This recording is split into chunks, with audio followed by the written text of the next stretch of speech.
fidget spinner. We're bringing them back in 2026.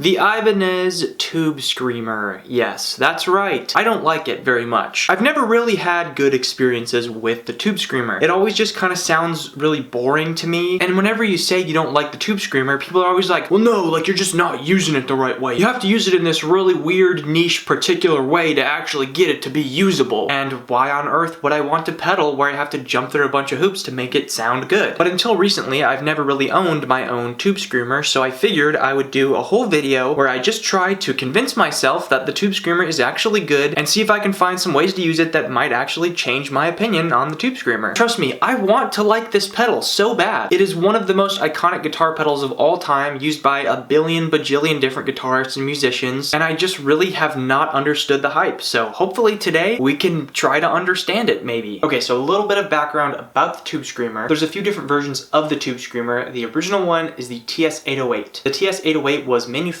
by Maxon, but Ibanez just put their name on it. So if you've ever seen the Maxon brand Tube Screamer, Maxon is actually the ones who invented the Tube Screamer. And funny enough, the person who actually came up with the Tube Screamer name was none other than Sammy Ash, the grandson of the guy who founded Sam Ash. When they were showing him the pedal for the first time, he turned it on and it made this loud, like screeching, screaming noise, and he said it sounds like a screaming tube amp. And basically the point of a Tube Screamer is to simulate the sound of really pushing the volume on a tube amp and getting some distortion and some breakup. But after the TS808, there was the TS9 and the TS10. They're relatively similar, just slight differences in the circuitry. The version that I have is the Tube Screamer Mini, which is a TS808 circuit. And it's incredibly simple. There are 3 knobs: tone, level, and overdrive. So let's go ahead and hear how this thing sounds.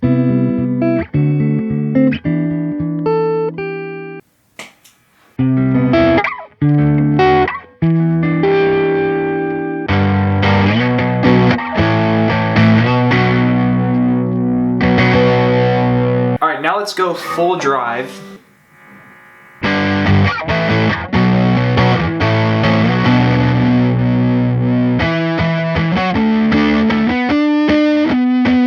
Okay, I will say my initial thoughts is that it doesn't really sound all that bad. Currently, right now, there's a lot more distortion than I remember a Tube Screamer having. It could be because these Seymour Duncan pickups are a little bit higher output. I'll try with the middle pickup.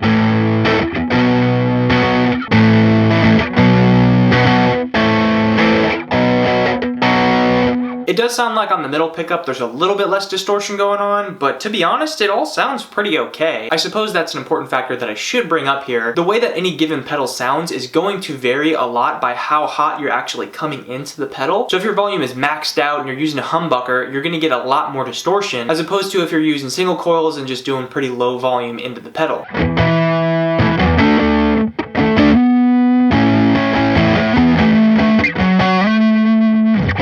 So maybe I spoke too soon about Tube Screamers, I don't know, because I'm not really minding the way that it sounds right now. I think it's a nice sounding overdrive. But I know one of the biggest things that a lot of people either love or hate about a Tube Screamer, the EQ curve of a Tube Screamer, is that there's a little bit of roll off in the low end, a little bit of roll off in the high end, and then a bit of a bump in the mid frequency. So I'm gonna put the tone knob at different locations and kind of see how that sounds.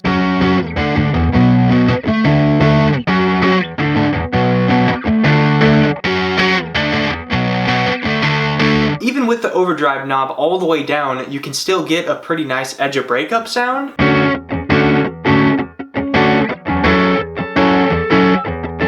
Before, when I used this exact Tube Screamer, I had it all the way down and it was basically a clean tone. Tube Screamer.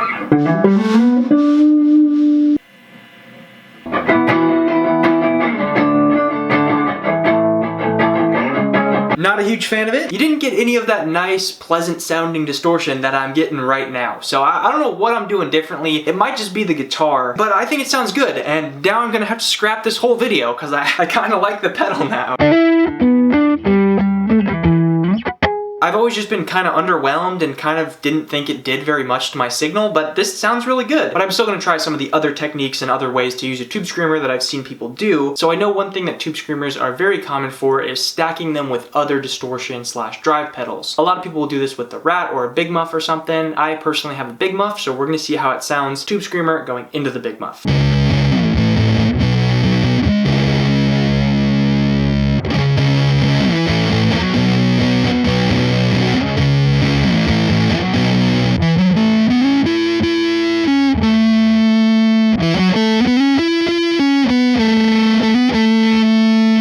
honestly, I think it sounds a little bit different when I'm running the Tube Screamer through all my other pedals. I know Boss pedals are buffered, and I do have 3 of them on my board, so maybe that's making a difference. So I'm gonna compare running through my board versus just the Tube Screamer on its own.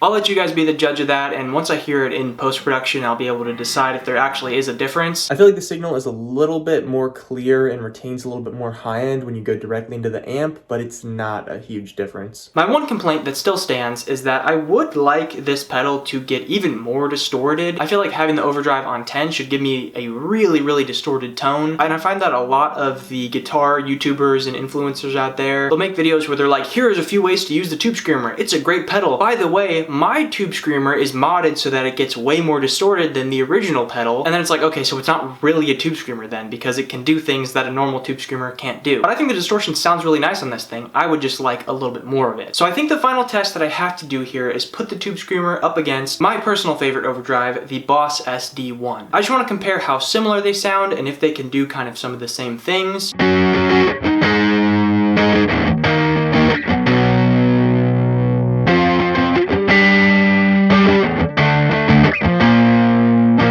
And I know some of you will be mad if I don't do this.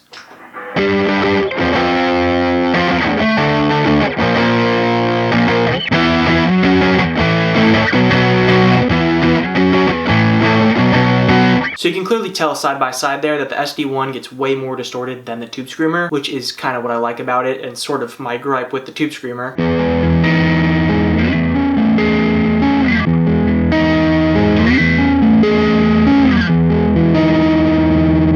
Definitely like the SD1 better still. Nothing changes there. They're just a little bit of a different sound though. That's kind of all there is to that. Probably has something to do with asymmetrical versus symmetrical clipping or whatever. So the SD1 uses asymmetrical clipping and the Tube Screamer uses symmetrical clipping. What does that mean? Well, simply put, when you have a waveform, there's the positive and negative parts of the waveform. Asymmetrical clipping is when the positive and negative sides of the waveform are clipped in different ways, and symmetrical clipping is when they're both clipped the same. A lot of people prefer asymmetrical because it sounds a little bit more natural. Asymmetrical clipping is what tube amp distortion does to your guitar signal, but it's also just kind of a personal preference thing, which one you think sounds better. I think the last thing I'm going to try is the opposite way of having the Tube Screamer go into the SD1, and maybe it'll make the SD1 sound better. I don't know. We'll just try it. The SD1 with the drive pretty far up, but then the Tube Screamer's drive knob is very low, but the level is very high.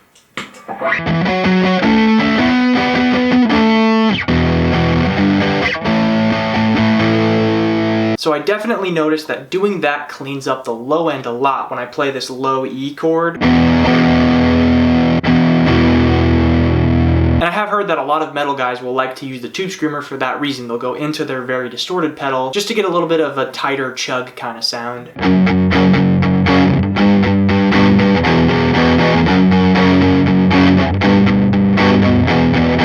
And that sounds real nice, honestly. I don't have a problem with that at all. Okay, so I began this video with a clear idea in mind. Tube Screamer's bad. I don't like the Tube Screamer. And now I'm just confused. Yeah, I guess I like the Tube Screamer now. Cool. It's a bit of a weird pedal though, because it's like halfway between an overdrive pedal and like a utility pedal, because I think it definitely can be used to make other pedals sound a bit better. I guess I've unfairly judged the Tube Screamer. You know, maybe I was just a hater. I'll definitely have to spend some more time and play around with this more, but I would say my mind has been changed. I did think it was super overrated before. I still think it's kind of a little bit overrated because there are other pedals that do the same kind of thing, but I don't hate it as much as I thought I did before. So anyways, that is pretty much going to do it for me in this video here today. Hope you guys enjoyed this one. I know it was a little bit of a weird video, kind of testing out the Tube Screamer, kind of using it in some weird different ways. Let me know down in the comments all of your guys' favorite ways to use the Tube Screamer. But yeah, thank you all for watching. I really appreciate it as always, and I will see you in the next video.